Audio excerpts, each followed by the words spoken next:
Hi నమస్తే వనక్కం అందరికీ స్వాగతం అండి. ఇప్పుడు వరకు అయితే పృథ్వీ ఎలిమినేట్ అయిపోయాడు కదా. సో పృథ్వీ ఎలిమినేట్ అయిపోయిన తర్వాత మనకి రేపటి నామినేషన్కి సంబంధించిన ప్రొమో అయితే రిలీజ్ చేశారు కదా. అందులో పెద్దగా ఏమీ లేదండి. సో 14th వీక్కి సంబంధించిన నామినేషన్ ప్రొమో రిలీజ్ చేశారు. అది వచ్చేసరికి అవినాష్ తప్ప మిగిలిన అందరూ కూడా నామినేషన్స్లో ఉంటారు. అంటే ఆడియన్సే డిసైడ్ చేస్తారని చెప్తారనమాట. ప్రేరణ, రోహిణి, విష్ణుప్రియ, నిఖిల్, గౌతమ్, నబిల్ వీళ్ళందరూ కూడా నామినేషన్స్లో ఉంటారు. సో వీళ్ళల్లో ఎవరైనా ఎలిమినేట్ అయిపోవచ్చు. అండ్ అందులోనూ ఈ 14th week nomination is the last nomination. So next వచ్చేసరికి ఇంకో 2-3 అప్డేట్స్ చెప్తాను. ఇంకో అప్డేట్ ఏంటంటే కిచెన్కి సంబంధించిన టైం ఉంటుంది కదా, ఈ 2 వీక్స్ టైం అన్లిమిటెడ్ ఇచ్చేస్తున్నారు అనమాట.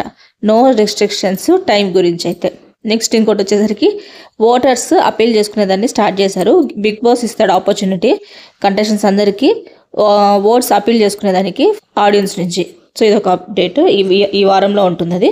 అది మేబీ రేపు ఎల్లుండి లోపల పెట్టేస్తారనమాట. సో ఈ అపీల్ చేసుకునేదానికి కూడా నేను చెప్పాను కదా, నామినేషన్స్ బేసిక్గా ఆడియన్స్ని అపీల్ చేసుకోవాలి. ఆడియన్స్ ఓట్స్ని అపీల్ చేసుకునేదానికి పెట్టారనమాట. నామినేషన్స్ పెద్ద ప్రక్రియ అంతా ఏం లేదు.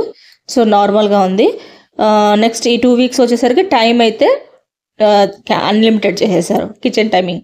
ఇంకో మేజర్ అప్డేట్ ఏంటంటే గ్రాండ్ ఫైనల్ ఉంది కదా. సో అది వచ్చి డేట్ కూడా ఫిక్స్ అయిపోయింది. ఆ ఈవెంట్ ఎప్పుడంటే December 25th 7 PM. సో ఇంకొక విషయం ఏంటంటే రేపటి నుంచి మా టీవీలో 9కి రాదు, 9:30కి రాదు, షో 10కి వస్తుంది అనమాట.